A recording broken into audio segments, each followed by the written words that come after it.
দক্ষিণবঙ্গের সেই চিরচেনা স্থান সদরঘাট, সেই সদরঘাট থেকে কিন্তু দক্ষিণবঙ্গের যে মানুষজন তারা চলাচল করেন এবং এখান থেকেই কিন্তু আসলে বোঝা যায় যে আসলে কতটা মানুষ সে দক্ষিণবঙ্গে গিয়েছেন এবং সেই ধারাবাহিকতা কিন্তু বলা যায় যে ক্রোধশ জাতীয় সংসদ নির্বাচন উপলক্ষে যে ঘরমুখী মানুষের যে একটা উচ্ছ্বাস, সেই উচ্ছ্বাসটা কিন্তু গতকালকে যেটা চিত্রটা দেখা গিয়েছে সেই চিত্রটা কিন্তু আজ এই সদরঘাট এসে কিন্তু আসলে যেটা ভিন্ন চিত্র দেখা গিয়েছে। কারণ এখানে এখন জনমানবহীনই বলা যায়, কারণ গতকালকের যে চিত্র সেখানে কিন্তু যে এখানে যে ক্ষুদ্র ব্যবসায়ী যারা আছেন তারা কিন্তু বলেছেন যে এখানে তারা পা ফেলারও জায়গা পাননি, কিন্তু ঠিক এই ভিন্ন চিত্র কিন্তু আজকে আমরা দেখেছি। এবং এই ভিন্ন চিত্র যদি আপনাদেরকে দেখানোর চেষ্টা করি যে এখানে কিন্তু মানুষ নাই বললেই চলে, কারণ এখানে যেটা দেখা যাচ্ছে যে সাধারণ মানুষের যে আসলে যাতায়াত এবং দৈনন্দিন যে মানুষের যে আসলে যাতায়াত করেন সে যাতায়াতের চিত্রটা কিন্তু এখন দেখা যাচ্ছে। এবং গতকালকে যে চিত্র যেটা ছিল যে মানুষের এতটা পরিমাণ আনাগোনা এবং প্রতিটি মানুষ যে উচ্ছ্বাস নিয়ে আসলে তার গ্রাম এবং একটি জাতীয় নির্বাচনে তারা ভোটটি দেওয়ার জন্য আসলে ছুটে চলেছেন,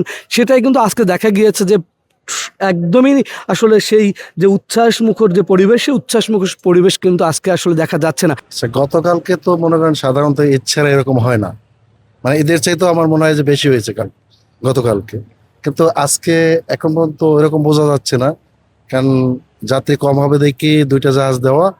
আর আমার মনে হচ্ছে যে সব গেছে গা, তবে কিছু হইতে পারে, ওই জন্য আমরা দুইটা জাহাজ প্লেস করছি টোটালে। মানে সুস্থ নির্বাচন হবে বিদায় এই লোকগুলো অনেক উৎসাহ সহিত গেছে, মানে যার যার মতো, মানে যে দল করে সে ওই রকম স্লোগান দিয়ে মানে জাহাজে চলতেছে। যেমন আপনার ধানের শীষ তারা স্লোগান দিছে, মানে জামাত যেটা দাঁড়িপাল্লা তারাও স্লোগান দিছে, মানে এমনি স্লোগান দিয়ে যাচ্ছে আর কি।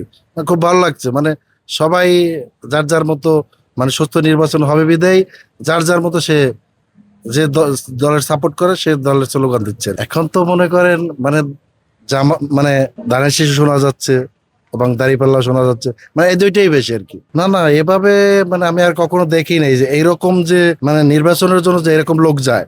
কারণ বিগত দিন যে নির্বাচন হয়েছে, মানে নির্বাচন কেন্দ্রেই তো কোনো লোক যায় না, সুস্থ নির্বাচন হবে বিধায় সবাই মানে যাচ্ছে আর কি। আমি এমকার সাথে প্রথম শ্রেণীর মাস্টার, আমার নাম মোহাম্মদ আসাদুজ্জামান, ব্যাচেলর ইনচার্জ।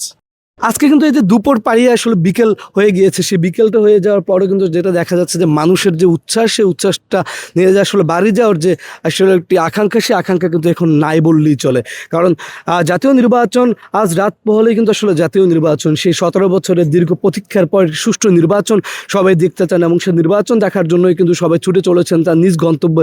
যে যেখানের ভোটার সেখানে কিন্তু ছুটে চলেছেন একটি তার গুরুত্বপূর্ণ যে ভোট, সেই ভোটটি দেওয়ার জন্য এত টাকা সে নিজের টাকা খরচ করে হলেও কিন্তু ছুটে চলেছেন তার নিজ পটভূমিতে, এবং সেই পটভূমিতে গিয়ে কিন্তু তিনি আসলে একটি সুষ্ঠু নির্বাচন দেখতে চান এবং যোগ্য প্রার্থীকে তারা কিন্তু নির্বাচিত করে তাদের সেবার জন্য আসলে কাজে লাগাতে চান। এমনটাই কিন্তু আসলে আমরা যেটা দেখতে পেয়েছি। এবং গতকালকে যে চিত্রটা দেখা গিয়েছে রাজধানী জুড়ে, সেই রাজধানী জুড়ে যে মানুষের যে একটি আনাগোনা, সেই আনাগোনা কিন্তু আসলে আজকে একদমই নেই বললেই চলে।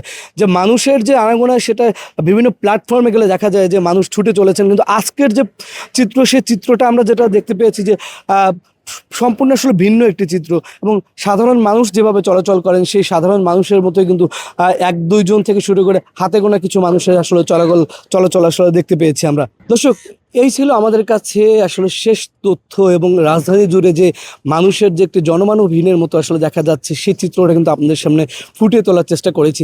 দর্শক, এখন আমি বর্তমানে দাঁড়িয়ে আছি সেই সদরঘাটে। সেই সদরঘাট থেকে কিন্তু আপনাদেরকে জানানো হয়েছে আজ জাতীয় নির্বাচন উপলক্ষে যে মানুষের যে আসলে ঘরমুখী উচ্ছ্বাসের যে একটি চলাচল, সেই চলাচলের কথাটা কিন্তু আপনাদেরকে জানানো হয়েছে। দর্শক, আপনাদের সাথে আছে আমি রাহান আকবর আরাফাত, দেশ জজ 24।